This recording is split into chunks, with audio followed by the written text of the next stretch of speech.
주님은 우리의 선한 목자가 되십니다.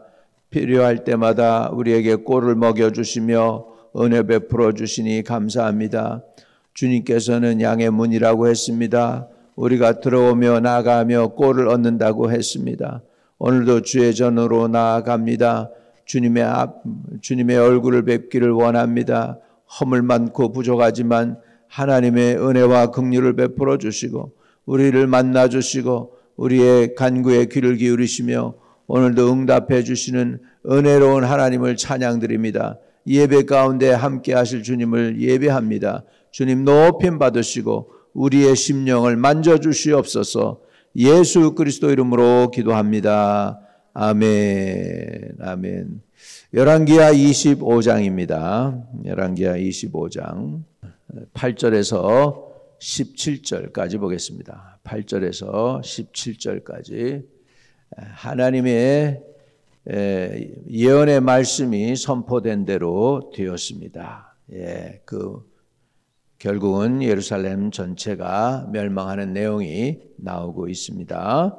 자, 열왕기하 25장 8절 바벨론 왕 느부갓네살의 19째 해 5월 7일에 바벨론 왕 신복 시위대장 느부사라단이 예루살렘에 이르러 여호와의 성전과 왕궁을 불사르고 예루살렘의 모든 집을 귀인의 집까지 불살랐으며 시위대장에게 속한 갈대아 온 군대가 예루살렘 주위의 성벽을 헐었으며 성중에 남아있는 백성과 바벨론 왕에게 항복한 자들과 무리 중 남은 자는 시위대장 느부사라단이 모두 사로잡아 가고 시위대장이 그 땅에 비천한 자들을 남겨두어 포도원을 다스리는 자와 농부가 되게 하였더라. 갈대아 사람이 또 여호와의 성전의 두 놋기둥과 받침들과 여호와의 성전의 놋바다를 깨뜨려 그 놋을 바벨론으로 가져가고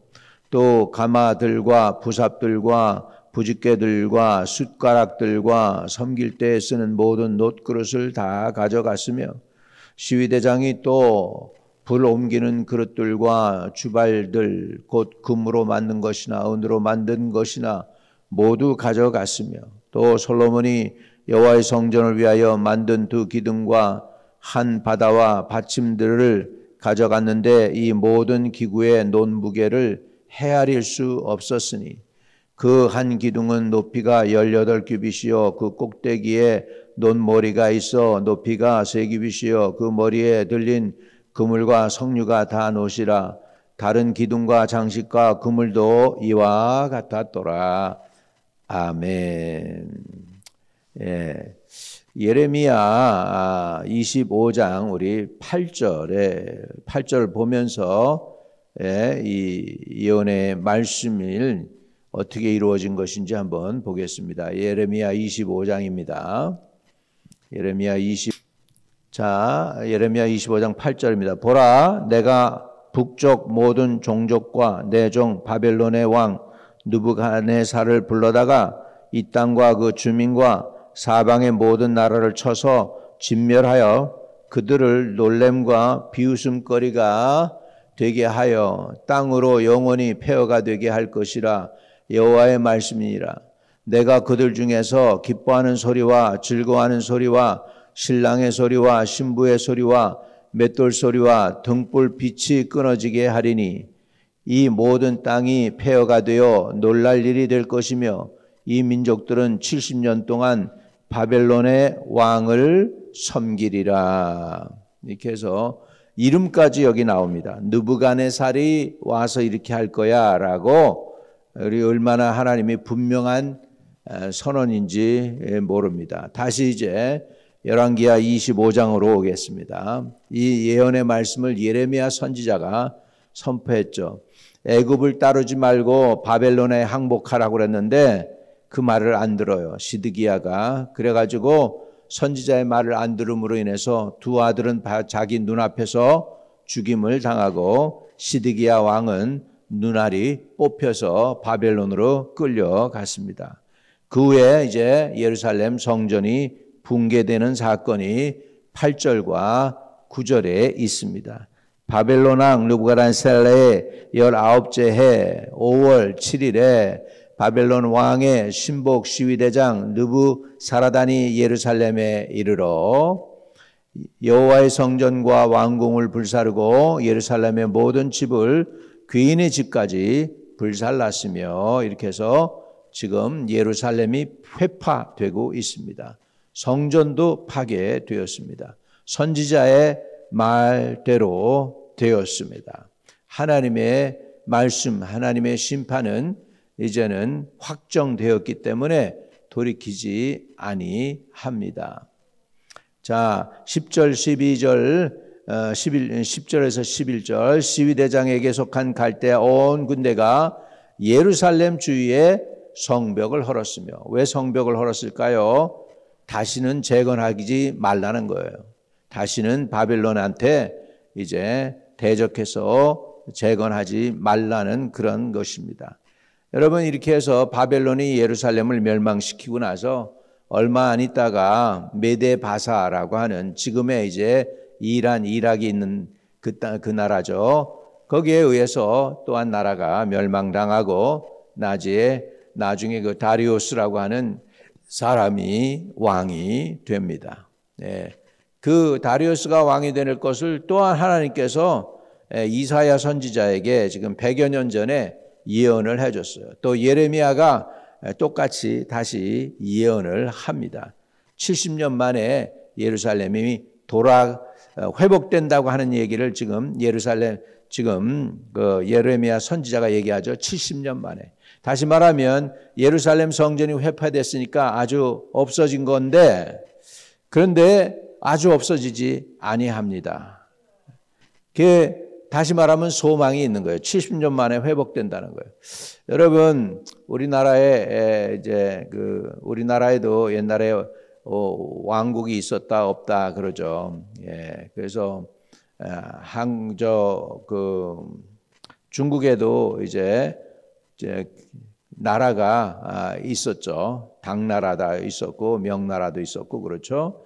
이제 당이 멸망하니까 이제 또 다른 나라가 일어서고, 그리고 이제 명나라가 멸망하죠. 그리고 나니까 이제 청나라가 나오죠. 뭐 이렇게 해가지고 이런데 역대 왕국 중에서 나라가 없어졌다가 70년 만에 다시 나라가 되는 나라가 없어요. 거의 없어요. 네, 그런데 거의 없다시피 하죠. 아예 없죠, 뭐. 그리고 예루살렘은 이제 AD 70년에 회파되었지만, 여러분, 거의 1948년에 전쟁이 있었고, 그리고 이스라엘의 독립운동이 일어나고요.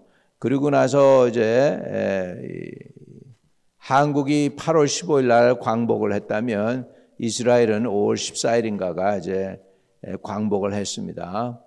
이렇게 해가지고 없던 나라, 이스라엘은 몇천 년 동안 없었던 나라가, 거의 2000년 동안 없었던 나라가 한꺼번에 하루아침에 이스라엘이라는 나라가 서요. 이게 말이 됩니까, 여러분? 상상을 해보세요. 신라라는 나라가 없어졌었는데 2000년 만에 다시 섰다. 말이 되냐고요. 말이 안 되잖아요. 근데 이스라엘은 그런 역사가 있습니다. 왜 그러냐? 지금 여기 이 성전은 비록 회파되어도 하나님께서는 성전이 회파되면서 우리에게 뭘 가르쳐 주냐면 우리 마음에 이제 율법을 심으시겠다고 그래요. 돌비에 새긴 율법이 아니고 우리 마음판에, 우리 신비에 하나님께서 하나님의 율법을 세우시겠다. 그게 예수 그리스도의 복음인 줄로 믿습니다. 자, 그래서 지금 성전과 예루살렘이 회파되는 내용이 나오고 있습니다. 그리고 성전의 기물들이 다 이제 회파되어 가지고 이방신의 전리품이 됩니다. 이방신의 전리품으로 성전 기물들이 바빌론으로 다 옮겨가게 됩니다. 그 내용이 13절부터 이제 17절의 내용입니다. 갈대아 사람이 또 여호와의 성전 두 놋기둥과 받침들과 여호와의 성전의 놋바다를 깨뜨려 그 놋을 바벨론으로 가져가고 또 가마들과 부삽들과 부집개들과 숟가락들과 섬길 때 쓰는 모든 놋그릇을 다 가져갔으며 지휘대장이 또 불을 옮기는 그릇들과 주발들 곧 금으로 만든 것이나 은으로 만든 것이나 모두 가져갔으며 또 솔로몬이 여호와의 성전을 위하여 만든 두 기둥과 한 바다와 받침들을 가져갔는데 그 모든 기구의 논무게를 헤아릴 수 없었으니 그 한 기둥은 높이가 18규빗이요 그 꼭대기에 논머리가 있어 높이가 3규빗이요 그 머리에 둘린 그물과 석류가 다한 옷이라 다른 기둥의 장식과 그물도 이와 같았더라 해서 이제 그 든든하게 세워졌던 보아스 아구 야긴이라고 하는 두 기둥, 솔로몬 성전 앞에 세워졌던 그 큰 두 기둥이 다 완전히 부셔지고 깨어져서 바벨론에 의해서 이제는 깨트려져서 결국은 바벨론으로 이제 전리품으로 전락해서 옮겨갔다는 것이죠. 그래서 성전이 파괴되었습니다. 이 의미를 우리는 살펴보면 이제 하나님께서 유다를 떠나셨음을 발견하게 되죠. 이사야 시대 때 아수르 군대가 하나님을 회방했을 때 천사를 보내서 하나님은 18만 5천 명을 쳐 죽이시고 이렇게 살려줬었습니다. 그런데 예레미야 시대에 와서 하나님은 그렇게 안 하시는 것은 이제 죄악이 쌓여서 특별히 므낫세의 죄가 예루살렘에 쌓여서 의인들의 피가 너무 많이 흘렸기 때문에 이제는 하나님이 심판을 행하셨다. 그 의미는 뭡니까? 이스라엘을 보호하는 그 보호막, 성전이 이스라엘을 보호하는 것이었어요. 하나님의 임재가 있기 때문에. 근데 이제 더 이상 하나님의 임재가 떠났음을 여기에서 보여주게 됩니다. 성전이 회파됐다는 것은 또한 하나님이 유다 백성을 버렸어요. 내가 너희들과 같이 하지 않을 거야 하는 것입니다. 그리고 유다 백성에게 이제 영적 암흑기가 찾아오고 70년 동안 바벨론에 가 있으면서 이들이 눈물로 회개하게 됩니다.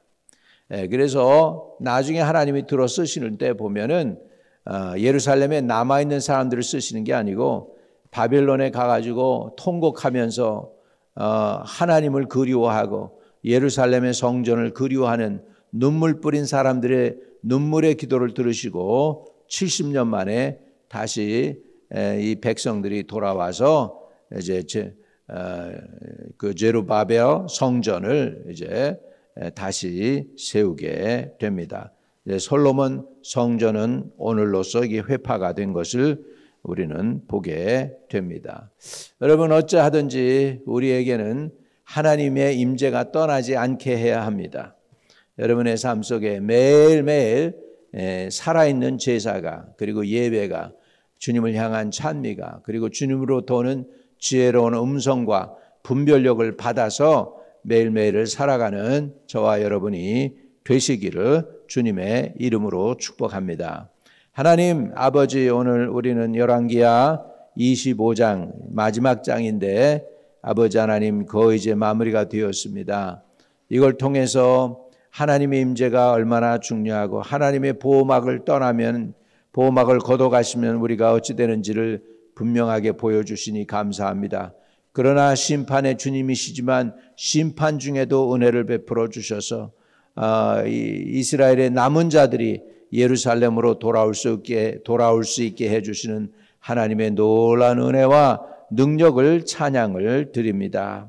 하나님 기도합니다. 구하오니 우리가 주님 품을 떠나지 않게 하소서. 그 주님 품을 아버지 단 한시라도 너무 깁니다. 떠나지 않게 하시고 늘 주의 임재와 주의 성령과 함께 동행하는 주님의 백성들이 되게 도와주옵소서. 하나님 아버지 은혜를 구합니다. 뉴욕시장이 이제 아버지 하나님 뉴욕을 잘 다스리는 사람이 되도록 아버지 하나님 도와주시고 지혜와 총명을 주셔서 종교적으로 뉴욕에도 다툼이 없도록 도와주시옵소서. 뉴욕의 평화와 화평을 구합니다. 아이스가 다니면서 사람들 잡기도 하고 많이 뉴욕도 어렵습니다. 주님이 간섭해 주셔서 폭동이나 아버지여 서로 싸우고 대적하는 일들이 없도록 도와주세요. 모든 것 주님께 의탁하고 예수님의 이름으로 기도했습니다. 아멘. 하늘에 계신 우리 아버지여, 이름이 거룩히 여김을 받으시오며 나라에 임하옵시며 뜻이 하늘에서 이룬 것 같이 땅에서도 이루어지이다. 오늘날 우리에게 일용할 양식을 주옵시고 우리가 우리에게 죄 지은 자를 사하여 준 것 같이 우리의 죄를 사하여 주옵시고 우리를 시험에 들지 말게 하옵시며 다만 악에서 구하옵소서. 내게 나라와 권세와 영광이 아버지께 영원히 있사옵나이다. 아멘. 아멘. 오늘도 행복하시고 기도 응답이 있는 하루 되세요. 승리하세요.